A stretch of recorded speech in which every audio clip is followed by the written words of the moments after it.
ndimi ufufuo na uzima. Ni maneno ambayo tumeyasikia katika injili yetu ya leo, injili ndefu ambamo ndani yake tunashuhudia kufufuliwa kwa Lazaro.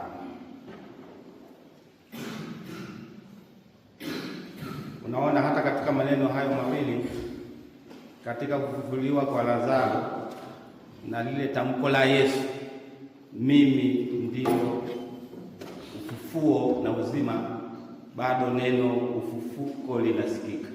Neno ufufuo linasikika mara mbili.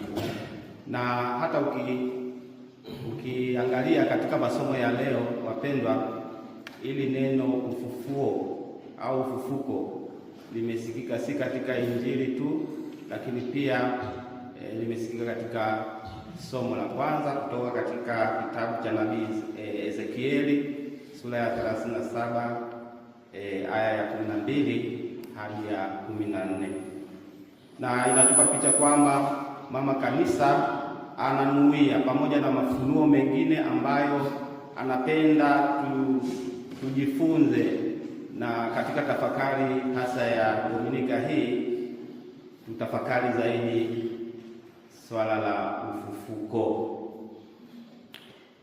Ndugu zangu, tuko katika juma la 5 la kipindi cha Kwaresima.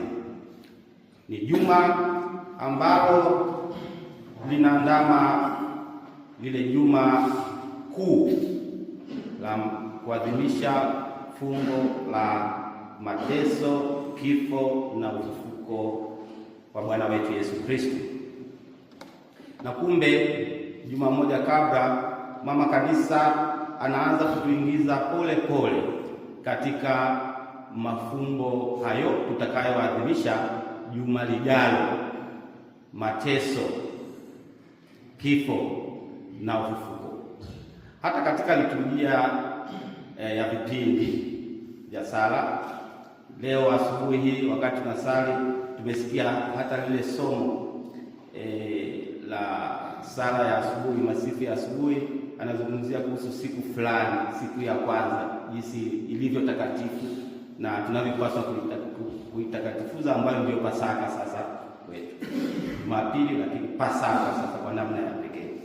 Kumbe mama kanisa anatuingiza taratibu katika yale mafumbo ambayo tutaadhimisha hivi punde juma lijalo. Katika tafakari ya leo, kama tukisema sasa tujikite kuangalia na kutafakari zaidi ili fumbo la ufufuko, na hapa tunaangalia zaidi ili wazo la ufufuko wa mwili. Neno ufufuko linaweza na limekuwa likitafsiriwa kwa namna mbalimbali. Kuna ufufuko wa mwili, lakini kuona ufufuko kama maisha mapya katika roho, ufufuko kama uumbaji mpya, ufufuko kama mwanzo mpya na kadhalika na kadhalika. Lakini hapa, kwa sababu tumepewa mfano huu mzuri ambao ni halisi, mfano kwetu, lakini halisi, wa Yesu kumfufua Lazaro, nafikiri wazo kuu hapa natakiwa liwe ni ufufuko wa mwili kwanza, halafu namna nyingine hizo za ufufuko basi tunaweza tukaziona huko. Na ndugu zangu, katika historia ya wokovu wetu ambayo imeanza tangu kipindi cha uumbaji mpaka inaanza kuonekana zaidi wakati wa kuitwa kwa Abrahamu au Ibrahimu na kuendelea, tunagundua kwamba wazo la ufufuko wa mwili halikujulikana na Wayahudi wa kale. Wayahudi wa kale hawakujua kwamba watu wema kwa maana halisi ya wema, wale wanaompenda Mungu, wanaomtumainia Mungu, wanaoamini Mungu, wanaotenda kadiri ya neno la Mungu, kwamba watafufuka na kukaa pamoja na Mungu milele. Hilo hawakulijua, wale Wayahudi wa kale hawakulijua.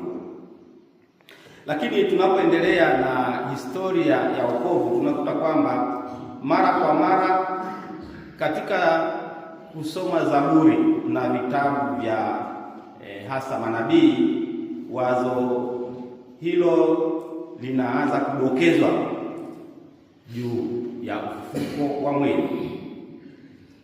Mfano, tunaposoma Zaburi ya 16, mtungaji anamchagua Mungu kama hazina yake bora. Maana yake ni nini? Anamchagua Mungu kama tumaini lake, anamwamini, anaona kwamba kwa neno lake ndiko kuna uzima, anaona kwamba anapaswa kuongozwa na sheria yake, anaona kwamba anatakiwa kubaki katika urafiki na Mungu nyakati zote, na kadhalika na kadhalika. Anamchagua Mungu kuwa hazina yake bora. Anataka kukaa pamoja na Mungu milele. Na ndivyo tunavyoalikwa kwamba kwa kweli mpango wa Mungu wa kutuumba, na hata tulipokosa binadamu akatukomboa, mpango wake ni kwamba ili tuweze kukaa naye milele. Hilo linaanza kudokezwa katika Zaburi. Lakini huyu mzaburi, pamoja na hiyo imani ya kwamba anafikia hatua ya kufanya uchaguzi kwamba akae na Mungu milele, bado anaogopa kwamba aweza kumpoteza huyu Mungu saa ya kufa. Aweza kumpoteza Mungu saa ya kufa kwake. Kumbe katika tamaa yake ya kuishi na Mungu, anaanza kutumaini kwamba pamoja na kwamba aweza kumpoteza, anaendelea kutumaini kwamba Mungu atajua jinsi ya kumtoa kuzimu. Ile Zaburi ya 49 tukienda kusoma aya ya 15, anasema, bali Mungu atanikomboa nafsi yangu, atanitoa mkononi mwa kuzimu.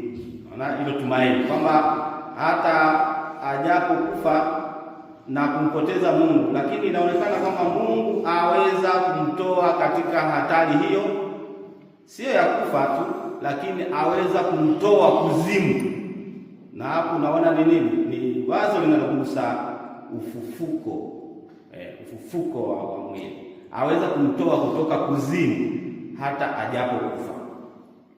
Sasa baadaye katika vitabu vya Danieli na Ayubu na vingine, hata kitabu cha pili cha Malaki, wazo la ufufuo wa mwili utafunuliwa wazi kwa kiasi fulani na Mungu.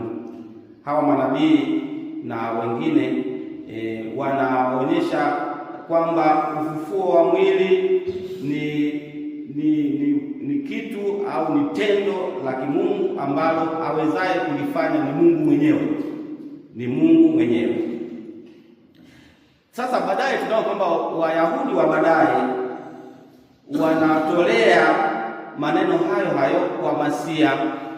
Utakumbuka baada ya kufufuka kwa Bwana wetu Yesu Kristo, anapojifunua kwa watu, na baadaye katika kitabu cha Matendo ya Mitume wanaposhuhudia, wale Wayahudi wanaposhuhudia wenzao kuhusu Kristo, hasa wale ambao walikuwa wameshamwamini mitume wake, wanasema, jamani, hivi hamsomi kwamba ilimpasa Kristo kufa na kufufuka siku ya tatu? Unaona kwamba atakufa katika mwili wake, lakini atafufuka. Kwa hiyo inakuja kuwa wazi na linakuwa ni dhahiri zaidi katika ufufuko wa Yesu mwenyewe. Kumbe linakuwa wazi zaidi katika ufufuko wa Yesu mwenyewe ambaye alikufa na akafufuka. Katika Injili sasa tuliyosikia, nafikiri ni hilo kwa namna ya pekee sana linaonyeshwa kwa matendo, kwamba anayetenda hiyo kazi ni Kristo mwenyewe, ni Mungu mwenyewe, ambaye katika Injili ya leo amejifunua si tu kama mtenda miujiza, na hasa muujiza mkuu wa kumfufua mtu ambao Wayahudi wengi wao hawakuelewa, walikuwa hawajui, hawakuamini, hasa hao Masadukayo kwa namna ya pekee. Si tu hilo, lakini yeye mwenyewe anakiri kwamba mimi ndimi huo ufufuo na uzima. Kwa hiyo na maana Kristo ambaye ni ufufuo na uzima, ambaye alimfufua Lazaro kama tulivyoonyeshwa leo, yeye tukimpokea kwetu sisi, na kama anavyosema pale mwisho, mtu aniaminie mimi hata kufa, lakini hata ajapokufa atafanya nini? Ataishi. Na ndio tunakumbuka maneno ya Petro anaposema hata Paulo alidokezea kwamba tunapoishi au tunapokufa, sisi tunaomwamini Kristo ni mali ya nani? Ya Kristo, mali ya Kristo. Hiyo imani hiyo, huko kukiri hilo, lakini pia kutumaini kwamba mimi ni mali ya Kristo katika hali zote, basi itutie moyo kwamba hata katika hali ya dhambi ambayo tunaipitia, Kristo anatupenda, ni Mungu pia ameshajifunua. Mimi ndiye, Agano la Kale, mimi ndiye ilikuwa ni neno la kumuonyesha kwamba huyu ni Mungu ambaye hakuwa na hatamku. Amesema mimi ndiye, maana yake ni Mungu, ni Mungu. Katika kitabu cha Kutoka ni Mungu. Huyu Mungu ambaye amejifunua katika Kristo, katika sura ya Kristo, huyo anasema yeye ni ufufuo na uzima. Kumbe yeye anayemwamini ataishi katika yeye, awe amekufa au awe anaishi. Inaweza kuwa ni kifo kwa maana ya kufa kimwili, kusubiri ufufuo wa mwili, lakini kufa katika hali ya dhambi, katika hali ya uasi, bado Kristo anasema neema yake itafanya kazi, mradi tu sisi tumefungua mioyo yetu ili tuweze kuipokea hiyo neema.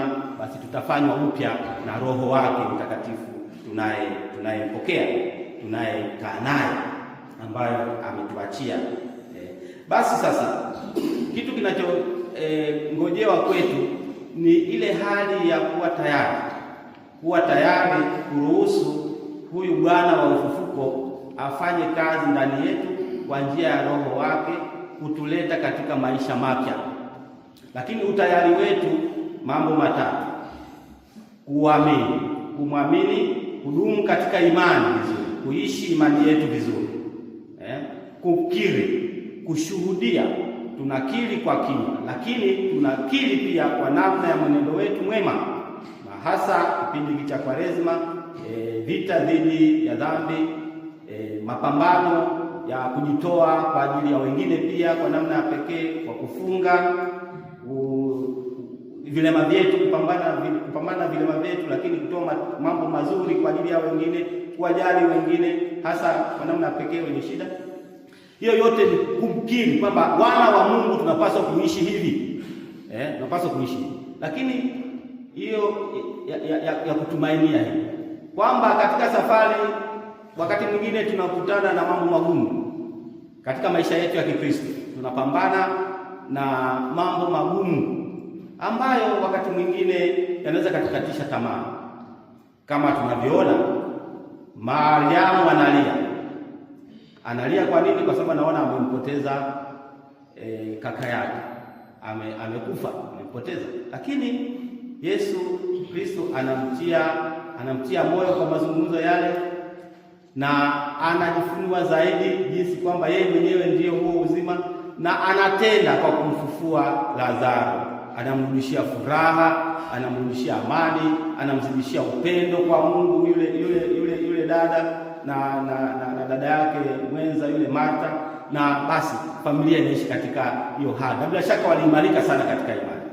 Sasa hilo linahitajika kwetu, na ni fundisho, na fundisho lenyewe ni hili la mwisho, ni hili kwamba ndugu zangu, katika maisha yetu haya ya Kikristo, na kwa namna pekee kipindi hiki cha Kwaresma, tumekuwa tunaweka nia zetu mbele za Mungu. Katika kipindi hiki watu wameweka mipango fulani, nifanye nini, niombe neema gani, nimwombee sijui nani, mimi mwenyewe niweze kubadilika. Inawezekana katika hayo, katika mapambano hayo, ukaona kwamba Mungu anakawia kujibu. Mungu anakawia kujibu sala yangu, ukajisikia hivi. Lakini mpaka hata hatari ya kufa, hata hatari ya kupoteza uhai ambayo inaweza kupelekea kukata tamaa. Ufufuo wa Lazaro ambao Bwana wetu Yesu Kristo anafanya leo unatufundisha jambo moja: kubaki katika tumaini kwamba Mungu wa milele ambaye anatupenda, ambaye ni baba yetu, ataendelea kuwa nasi, yupo nami na atanisaidia kwa wakati wake, kwa hekima yake, kwa kadiri ya mapenzi yake.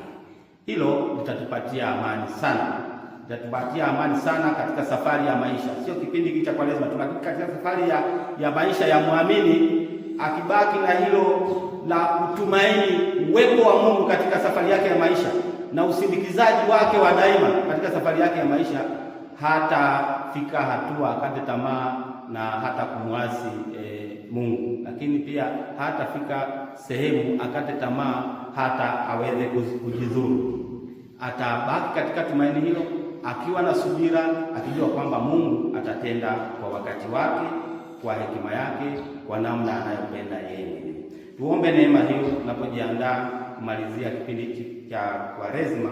Mungu aendelee kutuimarisha katika imani na katika tumaini kwake yeye ambaye anatutakia mema, na hasa anapotupeleka kwenye adhimisho hilo la ufufuko wa mwanaye Bwana wetu Yesu Kristo.